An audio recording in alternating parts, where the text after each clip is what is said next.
Hello everyone, मैं हूं आपकी coach, trainer, guide, mentor, friend और एक टीचर रश्मि सिन्हा। आपने मेरे काफ़ी सारे वीडियोस को सराहा, उन्हें पसंद किया और मुझे हमेशा सजेशंस भेजते हैं। उनके लिए बहुत सारा धन्यवाद। अगर आप न्यू हैं तो आपका बहुत सारा अभिवादन है मेरे इस चैनल पर और प्लीज़ मेरे अदर वीडियोस को ज़रूर देखिए। साइंस और माइथोलॉजी जो दो ऐसी चीज़ें हैं जिनको हम अलग नहीं कर सकते। और आज इस दशहरे के मौके पर मैं सबको अपनी शुभकामनाएं देती हूँ। आपका दिन मंगलमय हो और आने वाला साल आपकी सारी खुशियाँ पूरी करे। तो इसी अच्छी सोच के साथ हम आज के वीडियो को शुरू करेंगे और बात करेंगे कि नवरात्रि में होने वाले इन रिचुअल्स का साइंस से क्या रिलेशन है, क्यों करते हैं हम ये सब, ये डांडिया, ये फास्टिंग, ये जाप, ये मंत्र, ये पूजा, ये 9 दिनों का उपवास और इसके अलावा बहुत कुछ हम क्यों करते हैं, इनके पीछे की सच्चाई क्या है और इनका साइंस से क्या रिलेशन है। तो चलिए इन सारी बातों पर एक एक करके हम बातें करते हैं। इस वीडियो को अंत तक जरूर देखिएगा और इससे जुड़े और भी मैंने कुछ वीडियोस बनाए थे जो मैं डिस्क्रिप्शन में अपनी लिंक डाल दूंगी। और इस वीडियो को देखने के बाद हो सके आपकी सोच थोड़ी हद तक बदल जाए। तो चलिए शुरू करते हैं। सबसे पहला क्वेश्चन आता है कि हम नवरात्रि को 9 दिनों तक क्यों मनाते हैं, क्यों नहीं ये सिर्फ एक दिन का फेस्टिवल है जैसे दूसरे फेस्टिवल्स होते हैं। इसका सबसे बड़ा रीजन है कि पुराने जमाने में कभी वीकेंड्स नहीं हुआ करते थे। तो वीकेंड्स नहीं होते थे तो जब भी कभी मौसम में बड़ा बदलाव आता था, जैसा कि हम जानते हैं कि अभी हम पहुंच रहे हैं आश्विन के महीने में आ चुके हैं और आश्विन के महीने में मनाया भी जाता है दुर्गा पूजा। और इसके पीछे रामचरित रामायण की भी कथा प्रचलित है और दुर्गा की भी कथाएं प्रचलित हैं।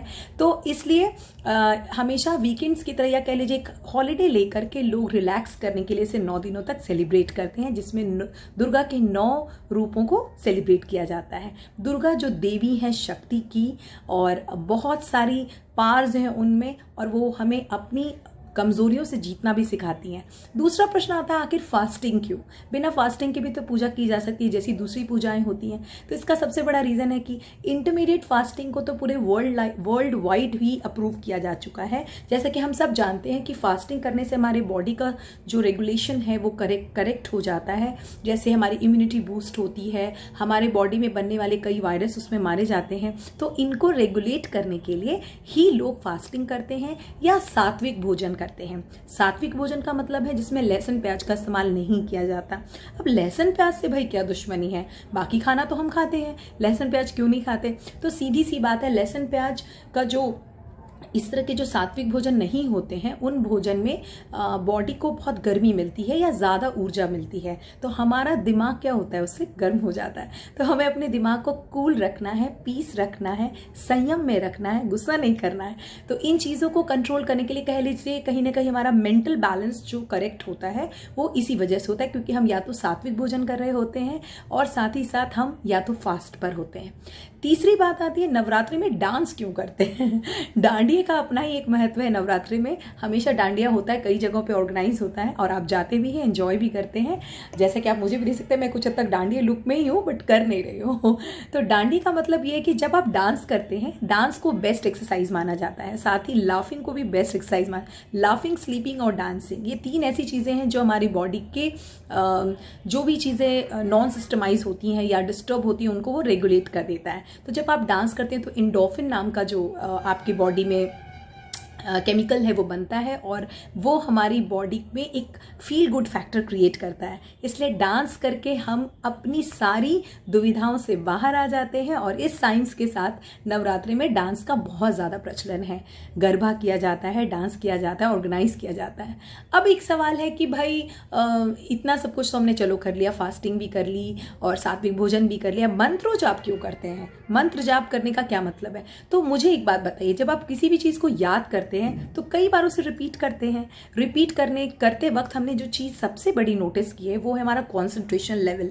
तो जब हम रिपीट करते हैं किसी बात को तो कॉन्सेंट्रेट हो जाता है हमारा ब्रेन। पहली 5-6 गिनती तक तो हमें दूसरी बातें ध्यान आती हैं, लेकिन उसके बाद हमारा पूरा कॉन्सेंट्रेशन उस चीज पर होता है जो हम रिपीट कर रहे होते हैं। तो मंत्र जाप करने का मतलब है अपनी कंसंट्रेशन लेवल को इंप्रूव करना, अपने आप से बात करना। एक तरह का ये मेडिटेशन है और आप इन 9 दिनों में अगर इन चीजों का पालन करते हैं तो अपने आप को एक न्यू पर्सनालिटी के रूप में देख पाते हैं। इतनी बड़ी पार है इस पूजा में।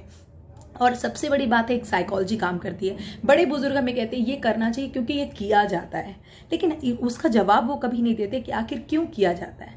तो इसकी जवाब आप जरूर मांगा करें, क्योंकि जब तक आप उसके जवाब नहीं मांगेंगे तब तक आपको उसमें कोई श्रद्धा नहीं आएगी, तब तक आपको उसमें विश्वास नहीं होगा। ये बहुत बड़ी चीज है। अब जो एक चीज सामने आती है, फाइनली ये बात क्लियर हो जाती है कि जो ये नवरात्रि का त्योहार है 9 दिनों तक मनाया जाता है, जो ऋतुओं पर बेस्ड है। पुराने जमाने में, पुराने वक्त में सीजन्स की बहुत वैल्यू होती थी क्योंकि सभी लोग खेती करते थे। बट आज के मॉडर्न युग में अब तो वेस्टर्न कल्चर में भी इंडियन माइथोलॉजी को बहुत जगह दी गई है। आयुर्वेदा भी इसे साबित कर चुका है कि 9 दिनों में किया गया सात्विक भोजन, मंत्रोजाप, पूजा पाठ, हवन, कलश, इनसे हमारे घर की पूरी नेगेटिविटी निकल जाती है। तुलसी जो कि एक बहुत ही इंपॉर्टेंट हर्ब है हमारे घर में, और काफ़ी इंसेक्ट्स को वो हमारे घर से भगाता है और साथ ही साथ पॉजिटिविटी को इम्प्रूव करता है हमारे घरों में। तो इन सारी चीज़ों से ये साबित होता है कि दुर्गा पूजा का जो सबसे बड़ा साइंटिफिक रीज़न है वो है कहीं ना कहीं लॉट ऑफ डिजीजेस को कंट्रोल करना, बॉडी की इम्यूनिटी सिस्टम को वापस रिचार्ज करना, साथ ही साथ बहुत सारी पॉजिटिव एनर्जी को वेलकम करना और अपने आप को नए साल के लिए तैयार करना। और एक स्ट्रेंथ क्रिएट होती है हमारी बॉडी में जो आपको दुर्गा पूजा करने के बाद मिलेगी, किसी भी पूजा को करने के बाद मिलेगी। मैं किसी भी धर्म के अगेंस्ट तो नहीं हूँ।